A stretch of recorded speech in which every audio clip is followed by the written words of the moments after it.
Hello kids, नमस्कार मुलांनो. आज आपण मराठी पाठ्यपुस्तकातली पहिली कविता घेणार आहोत, इयत्ता तिसरी. तर आपल्या कवितेचं नाव आहे आपला राष्ट्रध्वज. आपला राष्ट्रध्वज म्हणजे माहिती का तुम्हाला? राष्ट्रध्वज म्हणजे काय? तर राष्ट्रध्वज म्हणजे फ्लॅग. राष्ट्रध्वज म्हणजे फ्लॅग. तर कवितेतले पहिले शब्द वाचू आपण. आपला राष्ट्रध्वज. इथं धला व जॉईन केलाय म्हणून राष्ट्रध्वज.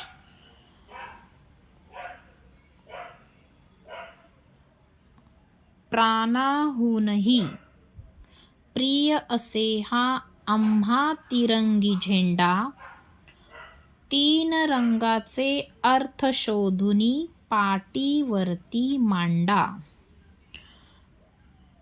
त्याग, शौर्य आणि क्रांतीचा पाठ केशरी सदा द्यायचा, रंग पांढरा मध्ये झळकता, म्हणे मनातून हवी शांतता. तर कवितेतला पहिला शब्द आहे ना प, त्याचा पाय मोडलेला आहे, त्याला म्हणतात प्रा. नकला काना ना, हूनही. इथे पण पचा पाय मोडलाय म्हणजे तो शब्द तयार झालाय प्रिय. आम्हा तिरंगी झेंडा, तीन रंगाचे अर्थ शोधुनी. तर मुलांनो, आपला जो राष्ट्रध्वज आहे ना त्याला फ्लॅग म्हणतात. तर त्याच्यामध्ये तीन रंग असतात. एक असतो, सगळ्यात पहिला असतो केशरी, मध्ये असतो पांढरा आणि सगळ्यात शेवटी असतो तो हिरवा. तर राष्ट्रध्वज सगळ्यांनीच बघितलं ना. मग त्याच्यातला सगळ्यात जो पहिला असतो ना केशरी रंगाचा, तर तो काय दर्शवतो? त्याग, शौर्य आणि क्रांती. दुसरा रंग काय? मध्ये रंग कोणता असतो? तर पांढरा. तर पांढरा रंग काय दर्शवतो? शांतता.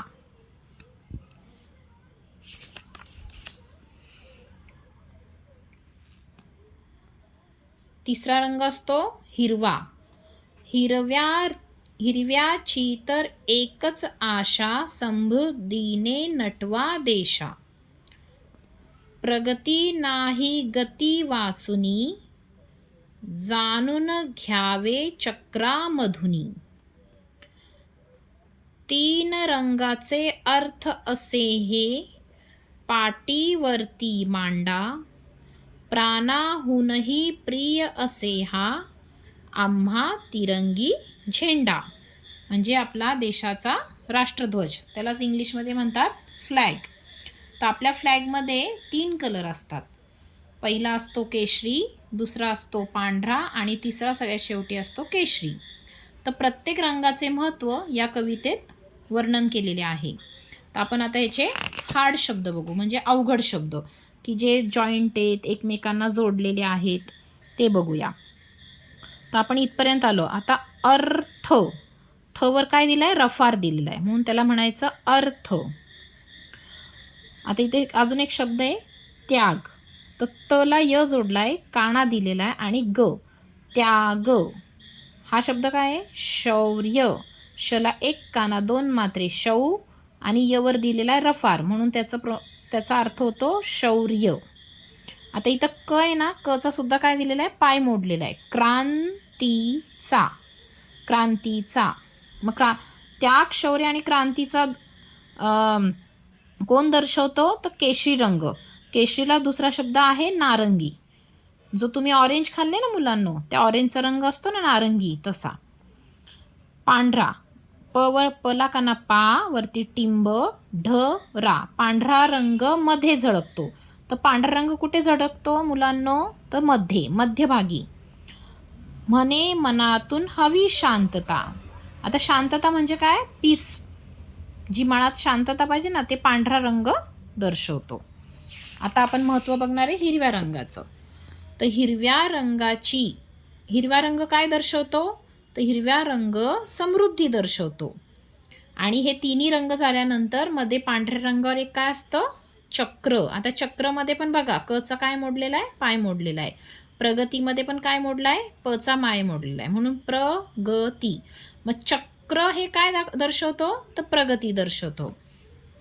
3 रंगाचे अर्थ असे हे पाटीवरती मांडा. म्हणजे 3 रंगाचं महत्त्व या कवितेत दिलेलं आहे. आणि आपला झेंडा कसा प्रिय आपल्याला? प्राणांहूनही प्रिय. म्हणजे आपल्या प्राणांपेक्षाही आपल्याला झेंड्याचं काय महत्त्व आहे. म्हणजे आपल्या देशावर आपलं खूप प्रेम आहे. तर आता याच्यातले आपण शब्दार्थ बघणार आहे. पहिला शब्द आहे प्रिय. पहिली वेलांटी पी, त्याचा पाय मोडलाय म्हणून त्याचं प्रोनाउन्सिएशन होतं प्रिय. प्रिय म्हणजेच काय? लाडका. जसे तुमचे आईवडिलांचे तुम्ही लाडके असतात ना, तसा प्रिय म्हणजे लाडका. त्यालाच इंग्लिशमध्ये म्हणतात फेवरेट. दुसरा शब्द आहे पांढरा. शुभ्र. शला पहिला उकार शू आणि इथे भचा पण काय आलाय? पाय मोडलेला आहे म्हणून शुभ्र. शुभ्र म्हणजेच काय? व्हाईट. दला काना दा, सदा. सदा म्हणजे नेहमी. नेहमीलाच इंग्लिशमध्ये म्हणतात ऑलवेज. पुढचा शब्द आहे ध्वज. आता इथं ध आणि व एकमेकांना जोडलेला आहे म्हणून हा जोड शब्द होतो. त्याला जॉईंट वर्ड म्हणतात. ध्वज. ध्वज म्हणजेच काय? तर झेंडा. त्यालाच इंग्लिशमध्ये म्हणतात फ्लॅग. कळाली कविता? एकदम छान आणि मस्त आहे कविता. तर आता आपण एका वाक्यात उत्तरे लिहा. एका वाक्यात म्हणजे काय?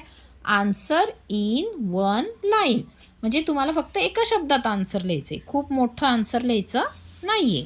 तर पांढरा रंग काय म्हणतो? आत्ताच सांगितलं ना मी तुम्हाला. पांढरा रंग मनात शांतता हवी असे म्हणतो. आता इथं म्हणतो शब्द आहे ना, तर त्याला मला ह काय आहे? जॉईंट वर्ड आहे म्हणजे तो जोड शब्द आहे. म्हणतो. आणि प्रत्येक वाक्य पूर्ण झाल्यानंतर शेवटी काय द्यायचा असतो? फुल स्टॉप. त्यालाच मराठीत म्हणतात पूर्णविराम. केशरी रंग कशाचा पाठ देतो? केशरी म्हणजे कुठला रंग मुलांनो? नारंगी. जे तुम्ही ऑरेंज खातात ना, तो पांढरा मध्ये असतो तो. सगळ्यात स्टार्टिंगला सुरुवातीला पहिला रंग असतो तो केशरी. त्यालाच ऑरेंज आणि नारंगी शब्दही म्हणतात. मग केशरी रंग त्याग, हे सगळे जोड शब्द आहे. त्याग, शौर्य, क्रांतीचा पाठ देतो.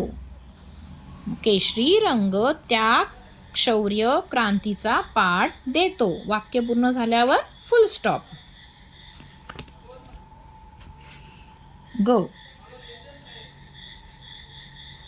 आपल्या राष्ट्रध्वजातील 3 रंग कोणते? आपला जो फ्लॅग आहे ना मुलांनो, त्याच्यात कोणते 3 रंग असतात? आपल्या राष्ट्रध्वजातील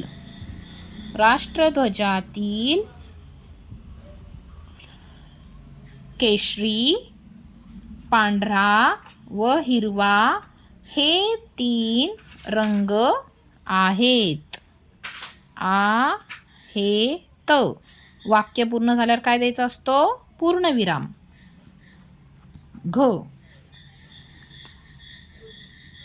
हिरव्या रंगाला कशाची आशा आहे? हिरव्या रंगाला समृद्धीची आशा आहे. चक्रापासून काय शिकावे? चक्रापासून प्रगती शिकावी.